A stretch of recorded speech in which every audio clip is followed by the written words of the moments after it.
Hi, my name is Mark Johnson. I'm a retired M&R employee, and I'm here standing in this 7-year-old plantation holding 1-year-old seedlings from La Maison Verte. This jack pine on my left and black spruce on my right. And we're about to see how, with good planting, this 1-year-old seedling can grow into this 7-year-old and end up as this mature forest behind me.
My name's Brad Ekstrom. I'm President Managing Partner of Thunderhouse Forest Services. We've been in business since 1994, working in Hearst.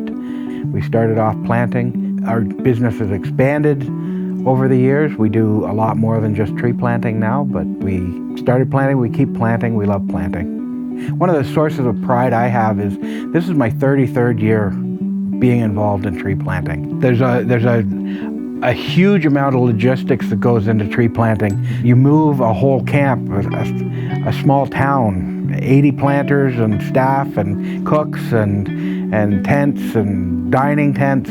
This year we're moving 3 times. And all this can't take more than a couple days out of your tree planting window. This year we have 8 weeks essentially to put 4.5 million trees in the ground. And we don't want to lose a half day. We don't want to lose an hour of planting time. My name's Hearst Franklin. I'm from Oakville, Ontario. And yeah, I'm a crew boss here for Thunderhouse Forest Services. So my job description, I guess, would be to facilitate the tree plant for a crew of tree planters. So that would be managing the land they're in, making sure they have trees on the road, making sure they have enough trees to fill their land. And then I'm also a quality controller for them. So I assess the land, I assess their tree quality. I walk throughout the land and make sure they've planted everywhere they're supposed to. In this land, there's very little to no site prep. They've just come in and logged, as you can see. Here's the piled timber behind me. And yeah, so it's more of a head game for them. They have to plan out their boundaries without any sort of guideline.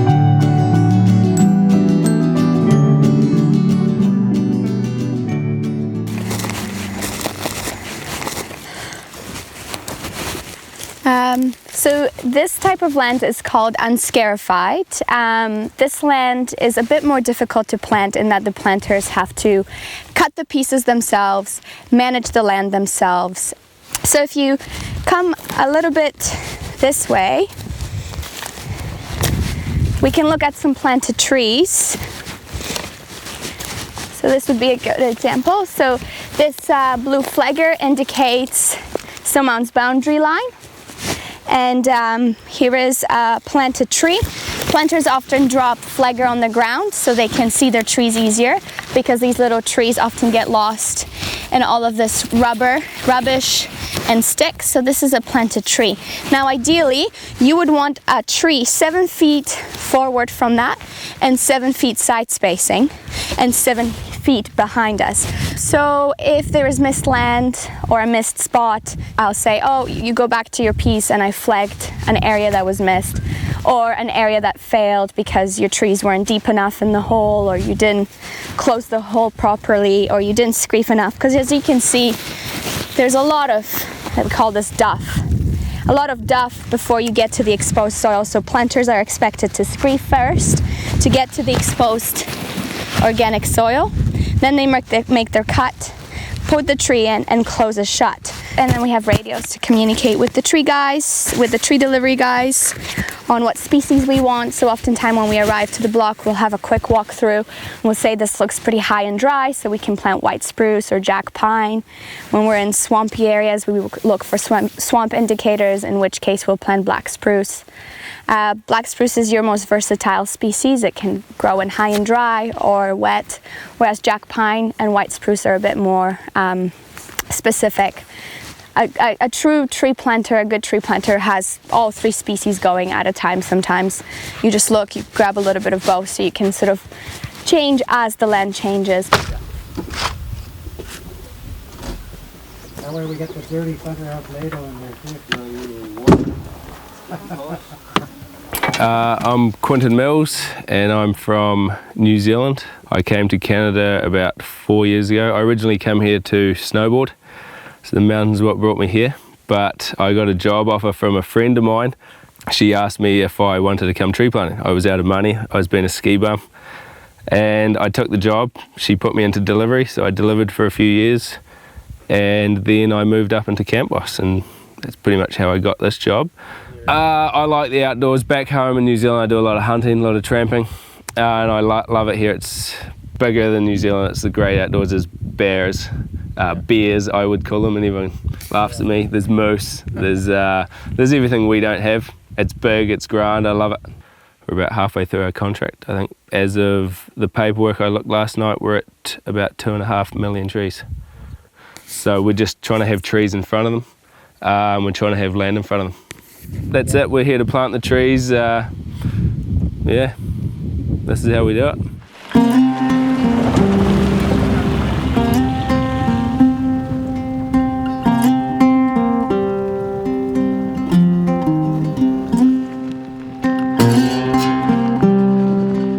It's been very difficult to find people from Hearst that want to do that work. It's hard to find people who want to do that work in the first place. It's the hardest job you'll ever do for most people.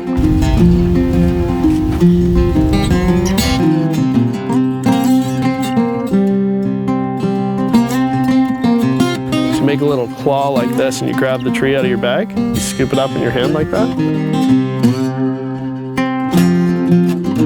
But doing that over and over gives you like carpal tunnel.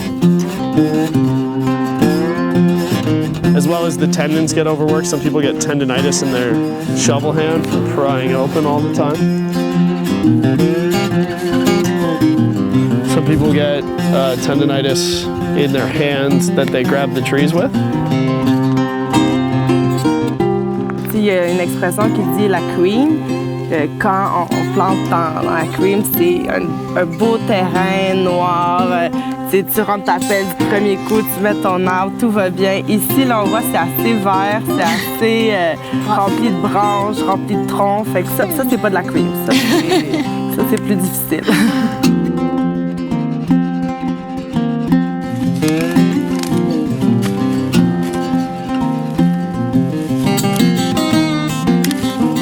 And then my favorite one is where people swell up from too many bug bites. You look silly.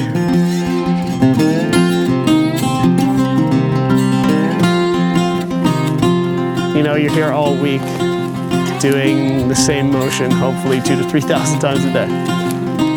Every day.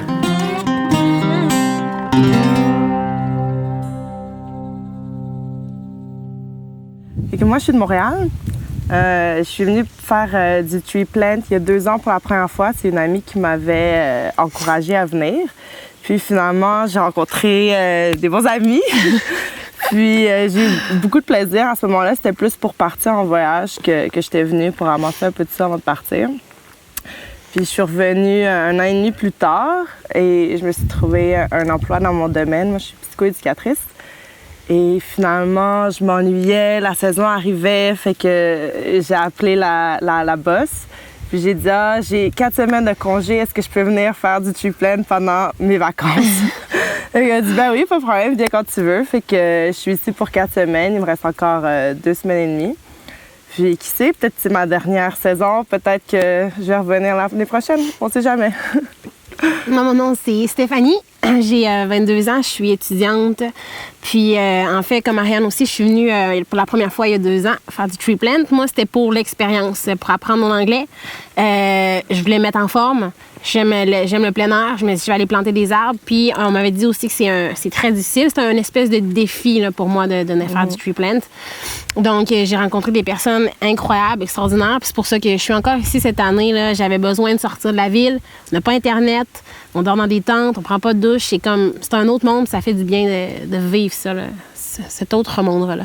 Ouais. Conditions out here are quite extreme, you know, rain, bugs. It snowed like a week and a half ago. I think June 3rd it snowed out here.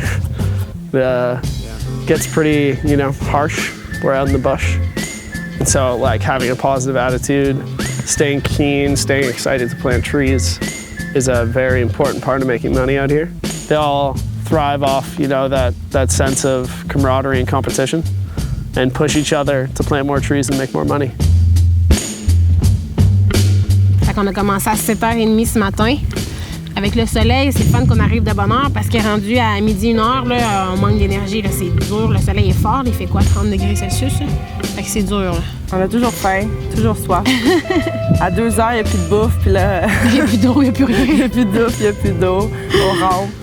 Mais ouais, notre journée commence à 5h30 le matin quand même. On met notre cadran, puis le soir, c'est dur d'être couché avant 9h30, fait que ça fait pas des grosses journées, on voit pas la noirceur. Pas des grosses nuits, je veux dire, on voit pas la noirceur. On se couche, le soleil est encore levé, on se lève, il est déjà levé. Fait que, non, c'est ça, c'est exigeant. Mais la bouffe est bonne, en tout cas. On mange bien en tabarouette ici. C'est meilleur qu'à la maison.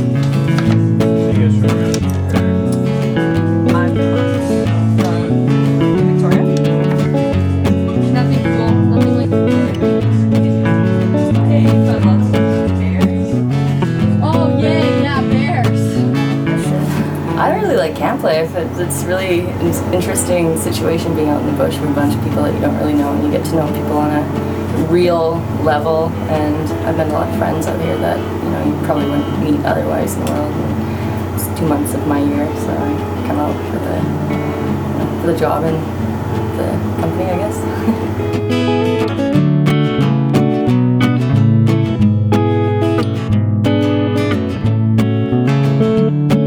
I love it. Just being out here. I'm camping for 2 months and I'm getting paid for it, so yeah, it's good.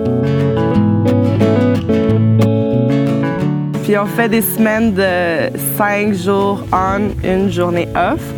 Mais des fois, ça varie parce qu'on est en agriculture, fait qu'il faut avoir une production, il faut avoir planté un certain nombre d'arbres avant la fin de la saison. Fait que la semaine passée, finalement, on a travaillé 9 jours de suite. Donc la journée off, là... C'était bonne. C'était bonne. C'était bien mérité. Yeah, just to take a day to not plant trees. We all go into town. Everyone crowds into a tiny laundromat.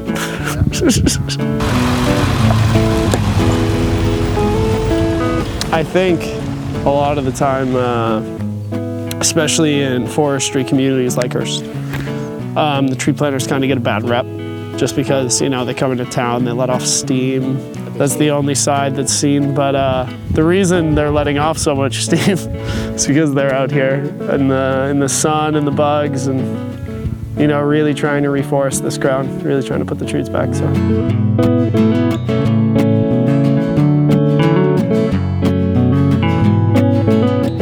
Well, why aren't they clean? They're always so dirty. They come to town and they're dirty. Well, they're coming to town to get clean. They live in the dirt, they put their hands in the dirt 2,000, 3,000, 4,000 times a day. When they eat their sandwiches, that dirt from their hands is going into them. They're sweating, the bugs are there. They don't necessarily want to smell all that good when they're in the bush, but when they come to town, it's their day to unplug, it's their day to catch up with family, it's their day to have a couple cold beers instead of a warm beer in their tent. And they tend to, they work hard and they play hard.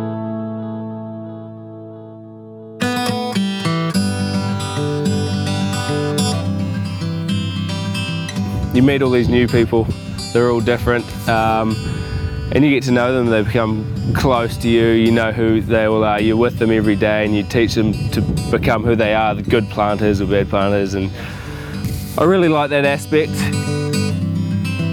One of the things that the tree planters do for the forests of Ontario and for the town is they spend a lot of dollars in town, they bring a lot of economic opportunity to the town. They put a lot of their blood, sweat, and tears into regenerating the forest, making sure that there's a sustainable forest here that the town of Hearst and the rest of the industry can rely on. On the Hearst forest, since the beginning of organized tree planting, there's been approximately 175 million trees. The 175th million tree went in this year. 15 townships, 15 or 16 townships that have been replanted over the years by First Nations, by students, by Hearst residents. I talked to some of the, I call them the old guys, and they remember planting trees in 1964. Everybody has a job to do, and by the end of the season, you're a family and nobody wants the season to end, although everybody wants the season to end. They don't want to see it end because they'll miss their friends, but man, they don't want to touch another tree. They don't want to know anything about trees. Till maybe Christmas when the feeling comes back into their big toe.